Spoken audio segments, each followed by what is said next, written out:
Assalamualaikum semuanya, gimana kabar kalian? Mudah-mudahan kalian sehat semuanya sehingga kalian bisa belajar dengan baik dan dapat melaksanakan tugas-tugas ibu dengan baik. Baiklah, untuk hari ini kita akan belajar tentang adab membaca Al-Quran. Karena itu kita mulai pelajaran kita ini dengan membaca doa terlebih dahulu. Ini kita akan belajar tentang adab membaca Al-Quran dan adab berdoa. Apa sih tujuan kita mempelajari adab membaca Al-Quran? Adab itu sendiri adalah tata cara dalam membaca Al-Quran dan tata cara dalam kita berdoa.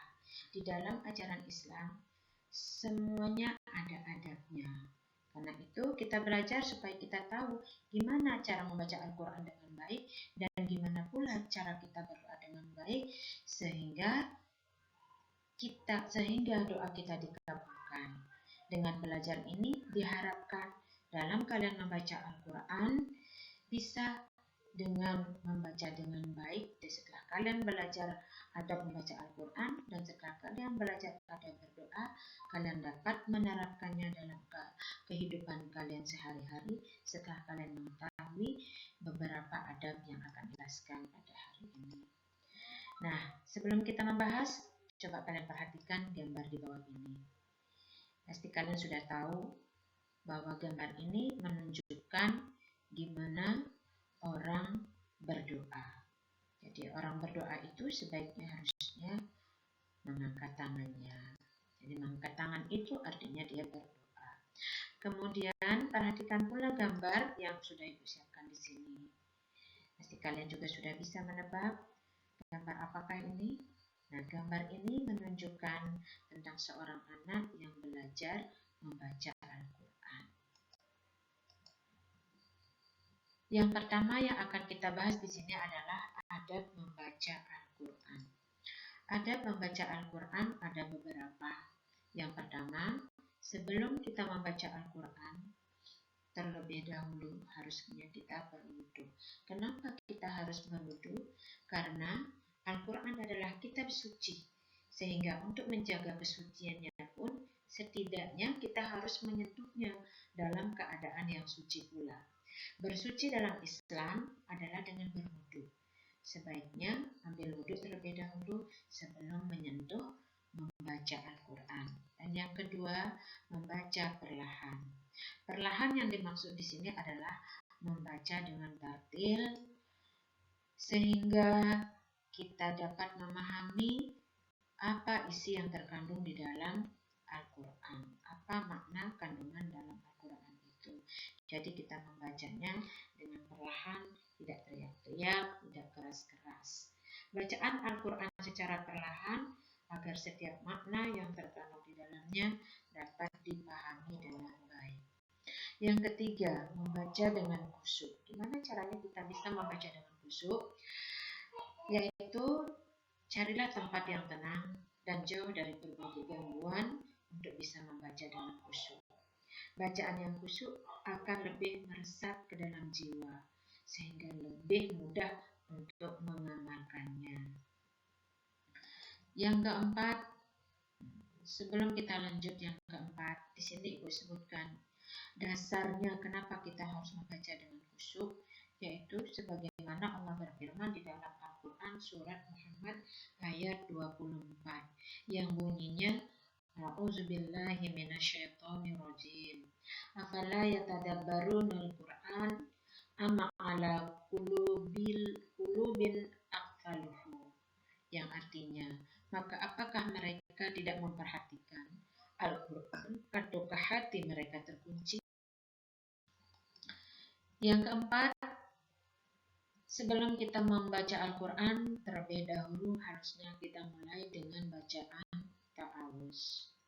Untuk bisa menghindari dari godaan setan. Karena di dalam kita membaca Al-Quran, kadang pikiran-pikiran kita dirasuki oleh setan, sehingga kita diwajibkan di dalam membaca Al-Quran, membaca ta'awuz terlebih dahulu supaya kita terhindar dari godaan setan yang terkutuk sebagaimana firman Allah di dalam Al-Quran, yaitu Quran Surat An-Nahl ayat 98 yang bunyinya Fa'iza qara'tal Qur'ana fasta'iz billahi minasyaitonir rajim. Yang kelima adalah membaca dengan indah. Membaca Al-Quran alangkah lebih baik jika dibaca dengan nada yang indah dan enak didengar. Lantunan ayat suci Al-Quran tentu akan terasa lebih sejuk jika kita ucapkan dengan nada yang indah. Indah yang dimaksud di sini adalah bacaan makhraj yang benar, tajwidnya yang benar, waqafnya yang benar, sehingga orang yang mendengarkan kita mengaji pun enak mendengarnya. Yang keenam, menghadap kiblat. Sebagaimana ibadah yang lainnya seperti sholat dan berwudu, maka dalam membaca Al-Quran pun dianjurkan untuk menghadap kiblat. Sebagaimana Rasulullah Shallallahu Alaihi Wasallam bersabda yang diriwayatkan oleh sahabat Ibnu Abbas, yang artinya sebaik-baik majelis adalah yang menghadap kiblat. Yang ketujuh, berhenti ketika sudah mengantuk. Jangan memaksakan diri kita untuk membaca Al-Quran hingga panjang. Jika sudah mengantuk, maka sebaiknya berhenti membaca dan istirahatlah. Jika terus dilanjutkan, maka ditakutkan bacaan Al-Quran justru banyak yang salah. Karena banyak yang salah, bukan kita mendapatkan pahala, tetapi dosa yang kita dapatkan. Oleh karena itu, kalau kita dalam keadaan mengantuk, lebih baik kita tidak membaca dulu Al-Quran.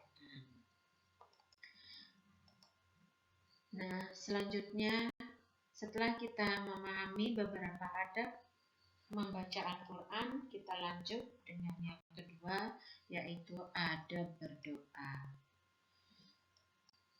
Adab berdoa. Coba kalian perhatikan apa yang sudah Ibu tampilkan. Ada 10 adab berdoa. Berdoa kepada Allah dalam keadaan yakin akan dikabulkan, dan ketahuilah bahwa Allah tidak mengabulkan doa dari hati yang lalai.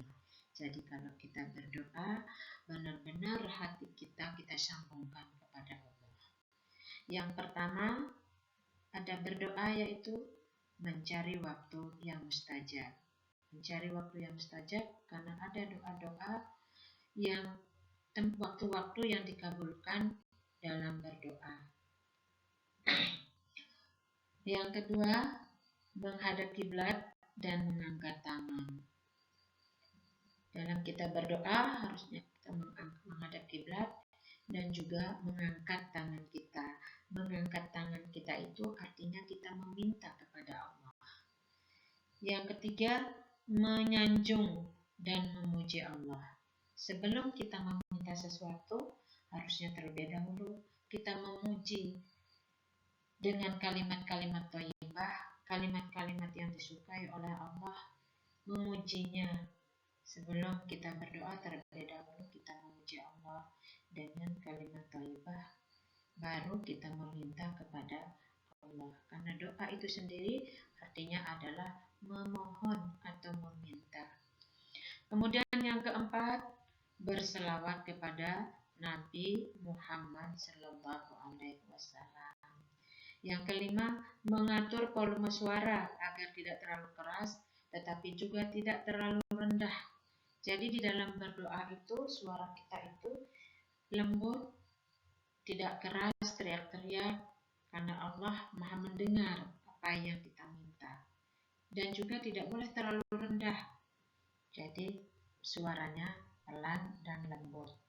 Yang keenam, tidak berlebihan dalam menggunakan kata-kata saat berdoa. Karena Allah tidak menyukai orang yang berlebihan. Dan yang ketujuh, khusyuk, merendahkan hati dan penuh harap. Di dalam berdoa kita harus benar-benar memiliki hati yang ikhlas, dan kemudian juga kita harus penuh dengan harap bahwa apa yang kita minta, bahwa apa yang kita inginkan, insya Allah akan dikabulkan sama Allah. Karena itu adab kita berdoa, kita harus yakin dengan seyakin-yakinnya bahwa setiap yang kita minta pasti akan dikabulkan oleh Allah. Yang penting hati kita ikhlas. Benar-benar ikhlas kita mengharap ridho Allah. Yang kedelapan, memantapkan hati dalam berdoa dan berkeyakinan untuk dikabulkan. Seperti tadi Ibu pernah jelaskan, kita harus benar-benar penuh harap bahwa sebenarnya doa kita pasti akan dikabulkan. Nah juga kita harus yakin bahwa apa yang kita minta, apa yang kita mohonkan sama Allah dengan hati yang tulus, dengan hati yang ikhlas, dengan benar-benar menyerahkan diri kita kepada Allah, insya Allah pasti akan dikabulkan oleh Allah. Kemudian yang 9, adab berdoa yang 9 adalah mengulang-ulang doa kita. Rasul juga bersabda bahwa kita disuruh berdoa itu mengulang-ulang sampai 3 kali. Kemudian yang ke-10, memperbanyak taubat dan memohon ampun kepada Allah.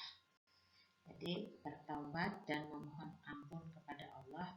Jadi kita tinggalkan perbuatan maksiat, kemudian kita berbuat yang baik-baik, insya Allah doa kita pasti dikabulkan. Sebagaimana firman Allah di dalam Al-Quran yang bunyinya, Ud'uni astajib lakum. Berdoalah kamu, niscaya akan aku kabulkan. Itu kata Allah di dalam Al-Quran. Nah, ini aja yang bisa Ibu sampaikan. Mudah-mudahan kalian paham, dan kalau kalian tidak paham, silahkan kalian bisa bertanya.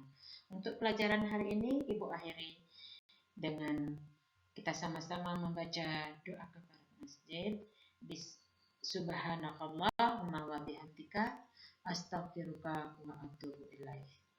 Ibu tutup dengan wassalamualaikum warahmatullahi wabarakatuh.